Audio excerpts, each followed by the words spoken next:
She's not what you'd expect. She's tough and feisty, but gentle and tender. She makes millions and gives millions to the poor. She cries, she laughs, she teaches, she comforts. This is the Dani Johnson Show. Hi, I'm Dani Johnson. Welcome to the Dani Johnson Show. Hey, are you that person that believes that marriage is supposed to be conflict-free? Friend, that was me. Like crazy, right? And you're like, wait a second, isn't it supposed to be conflict-free? I don't know where we ever got that idea from. How in the world did we ever, first of all, did we ever pick up the idea that here we have two opposite people, just like even opposite gender, just like take that one. Now, listen, I know we live in a world where same genders are married to each other. That's not what mine is, so I'm going to talk about mine. If you're okay with that, and then you just apply it to you. But even if you are of that other, even if you are of the same gender, I'm sure there's some differences.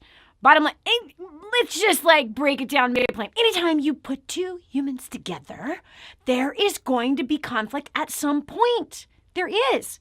But for some reason, me being so ridiculously naive, even though I had grown up in a violently abusive home, for some reason, I had it somewhere in the back of my mind. I had this expectation because Hans and I had lived together for 2.5 years. We had had a child together, and we had never had a fight. We never had any kind of like contention with each other. There was never conflict with each other. There was never an argument with each other. It was just straight up bliss. But all of a sudden, we get married, and whoa, man, we made up for lost time.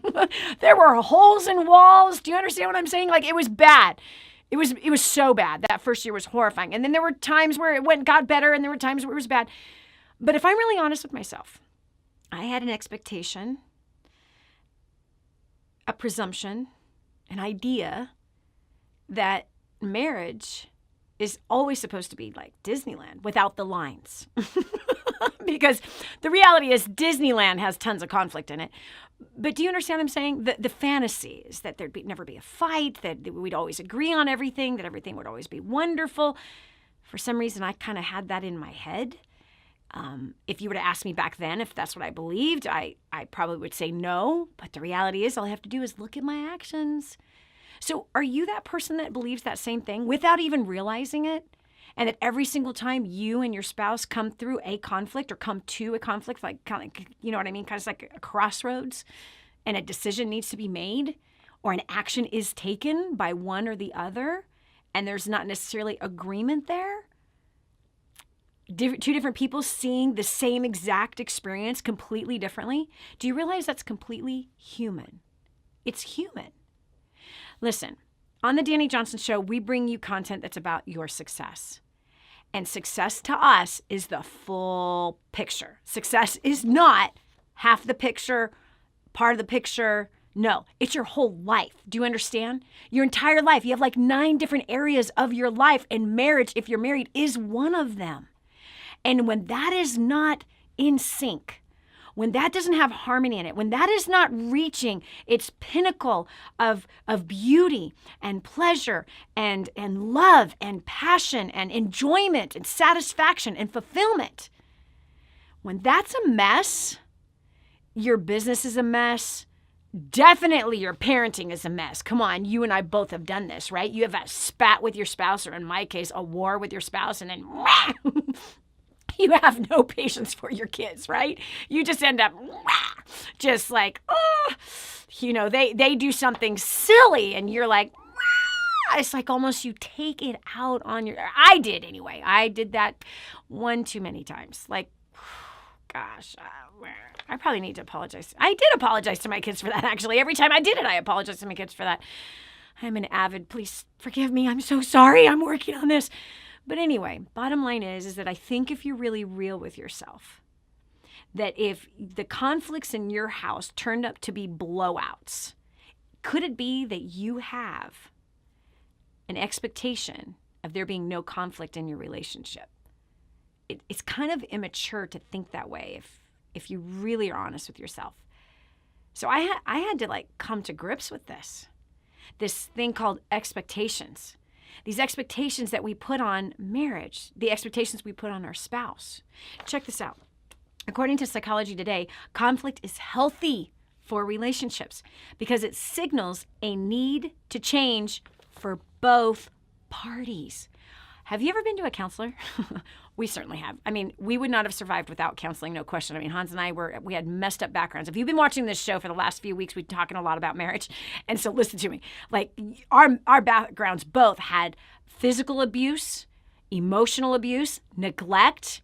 Our parents both did drugs. We were both molested. I was molested as a 3-year-old till I was 16. He was molested when he was 12. I was molested by 3 different people. He was molested by 1. So again, you take all of this hurt.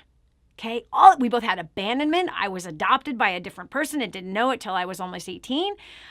His mom took him away from the father in the middle of the night, just like left. And so he never knew his dad, didn't meet him, but he remembers meeting him until he was 15. And so listen to me. So we had all of this mess. We had all these hurts. We had all this trauma in our background. And now 2 toxic traumatic people get married. Yeah, that's going to work. Okay. I was 22. He was 18. That's not going to work. Okay. I was already financially solid. He was broke. That's not going to work. Do you understand? There's so many. He grew up in Hawaii. I grew up in California. That's not going to work. I'd already been married. I'd already had a kid. Oh my gosh. There were so many points of conflict. And even though that when we were dating, we didn't have any, but all of a sudden we get married and there's a ton. Like, oh my gosh. And they were wars. They were absolute wars. But I promise you, friend, you can make it through it. The first thing is realizing that conflict is actually healthy. And the reason why I asked you the question, have you ever been to a counselor? Yes, the counselor never takes sides, at least a good one. Doesn't take sides, but it says both of you have to change. Like, what? I hate this counselor. Yeah, and guess what? Guess who your best wise counselor is? Yeah, your Father in heaven. Your Father in heaven is the wisest of all counselors. And guess what his answer would be? The same as I told you a couple weeks ago. The same answer or a week ago, whatever it was. Last time we had this conversation about marriage, which was, you need to change him. He needs to do this and he needs to do that, right? Basically, I want him to be my puppet. Okay, I want him to act the way I think he should act, the way my expectations say he should act, the way that society, especially the church, right? Especially how church says he's supposed to act, at least my perception of it, right? My perception of it, which is what? That he needs to be Jesus Christ of Nazareth? That somehow my husband is never supposed to have a bad day, but I'm okay to have a bad day. In fact, I'm okay to have a bad week during that cycle of the month. Okay, but he's not allowed to have a bad attitude. I can have all the bad attitudes I want, but he's not allowed to? Wow. Think about it, right? I'm allowed to be annoying, but he's not. I'm allowed to be frustrated, but he's not. I'm allowed to have a bad day, but he's not. So really my expectations of Hans, especially when he and I started going to church, was that he was Jesus, that he was supposed to be Jesus 24/7, that he was not supposed to have any human activity inside of his mind, his thoughts, his feelings, or his heart, that he was supposed to be God. Bad expectation. That was an environment I created for him to fail in. Look at my tall measuring stick. Yeah, who am I comparing him to? Or I'm comparing him to the male counselor. We had a couple that counseled us for a while. Sadly, most of that turned into a disaster. In the very beginning, it helped to save our marriage, but as it continued, it about tore us up. But bottom line is like how they presented themselves to be, right? And how we saw his grandparents to be. Like, on the outside, it's like, oh, you're supposed to be like grandpa, and you're not, right? Gosh, look at these crazy expectations. So anytime, here's another one. I've seen couples do this after attending First Steps to Success. Sadly, they didn't get the message of personal responsibility. They didn't get the message of what has to change in me, not what has to change in my spouse. But I've seen people that when they've discovered something like GEMS, which is understanding personalities, and it's understanding how somebody thinks, how they act, how they walk, how they talk, what motivates them, what makes them tick, their everyday life, how they actually live. Like, for example, a sapphire, who generally is messy, and they're also spontaneous, and they're super fun, and they love to talk, and they love to process, and like to create. And then that opposite personality, who is an emerald, and that person is like orderly, routine, scheduled, timely, right? Okay, and hates change. But then you got the sapphire who loves change. Like they're in a prison in a schedule, but the emerald is in a prison if there is no schedule. Okay, so here you have these opposite people. You're like, Dani, you just described me and my spouse. Exactly. But look, you didn't get married to change each other. And God made the two of you perfectly the way He wanted to make you, perfectly the way He rejoices over you, perfectly the way that He loves to watch you. Yes, weaknesses and strengths, flaws and good characteristics. He made us with all of it. And look, and He's gracious with maturing us. He's gracious, He's compassionate, He's slow to anger, He's rich in mercy.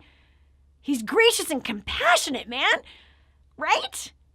And look, you should pick that up. And you were late, and then you're too stringent, and it's your way or the highway. This is usually how it goes, right? Right?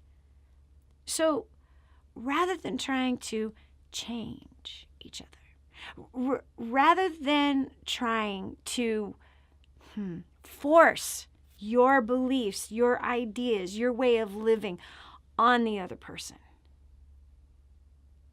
And rather than that person trying to force it on you, because all that does is create not conflict, but contention. That creates contention. Conflict is healthy. It's biblical. Contention is evil, according to the Bible. Striving with each other is evil, according to the Bible. So when we went to a counselor, and I remember the first time them saying, okay, well, the both of you need to change. I'm like, but you don't know what he does. And then that's usually when you want to stop going to counseling. A good counselor is going to make you take personal responsibility, because that's what the chief of all counselors will do. That if you want freedom from the contention, that's when conflict has gone to the next level. That there is no resolution, and the conflict happens in dishonor. How do you know if you have conflict versus contention? Contention is bathed in resentment, bitterness, anger, and frustration. Conflict is bathed in honor. Conflict is, okay, here's the problem. Let me understand your perspective. I want to understand fully. I really want to be able to hear. So if you be patient with me, I want to hear and I want to understand, so I can see it from your point of view. And then if you're okay, I would love to share my perspective. In fact, sometimes when you go to hear the other person's perspective, sometimes you don't even need to say yours, because you got the clearer picture. You got a bigger picture. Have you ever noticed that, 2 or 3 people can watch a movie and perceive it completely different? Or 3 or 4 kids could grow up in the same exact home with the same exact parents and have completely different perspectives about their childhood and how they were raised. This happens all the time. Why? Because God gave all of us a different way of perceiving things. It's according to our own experiences, our personalities, what He highlights, what we're attracted to, what we actually bend our ear towards, what we are interested in even, and what we're not interested in. And that's simply by the makeup. Again, listen to me, that He made us. So learn to cherish the differences in your mate you did before you got married. Learn to cherish that, embrace that.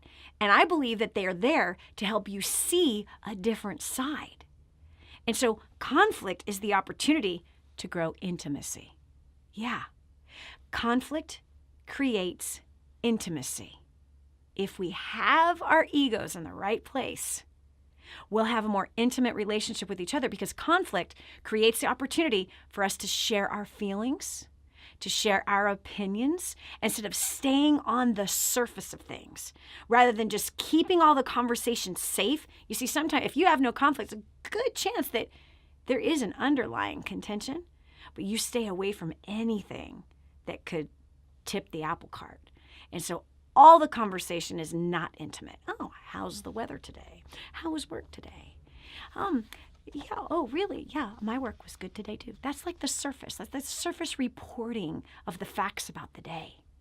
But when we can get into the place of going through a conflict and openly trusting each other enough to share your feelings, knowing that maybe my feelings could get attacked. But listen, My feelings are my feelings. Your feelings are your feelings. Don't put your feelings on anyone else. Don't say to your spouse, you made me feel like. No, no one can make you feel anything. Your feelings are your own. Your spouse's feelings are his or her own. So those feelings, own them. Let them own their feelings. Don't take their feelings on as your feelings. They own theirs, you own yours. But when you can share feelings, opinions, ideas, dreams, trust, this creates a beautiful, intimate relationship that then leads to other really beautifully blessed things that happen between you and your spouse.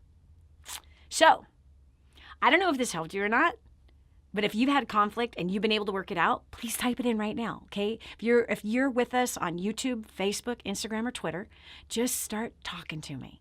I love to hear your perspective. In fact, to be honest with you, I've learned so much from you personally. I've learned so much from reading what you write. And if I'm learning from what you're writing, other people are also learning from what you're writing. They are. They're clearly learning from what you're writing. You have a voice, you have feelings, and they matter. And they especially matter to us. So please write in the comments right now. We want to know what you're walking through, how you've resolved conflict, or maybe you're just in that place of like, I'm going crazy. Okay, and if this helped, we want to hear about it. And by the way, you probably should share this. It might be a good idea. You might have like a coworker, you might have a loved one, you might have a long lost friend from high school that you haven't talked to in years, but you're friends on Facebook with. If you just share this, you might save a marriage.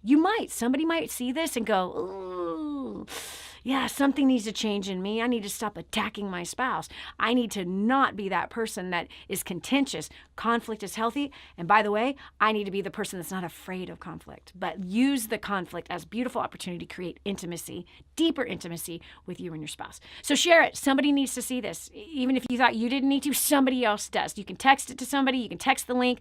You can share it on Facebook. You can share it from YouTube. You can share it from our website, DaniJohnson.com.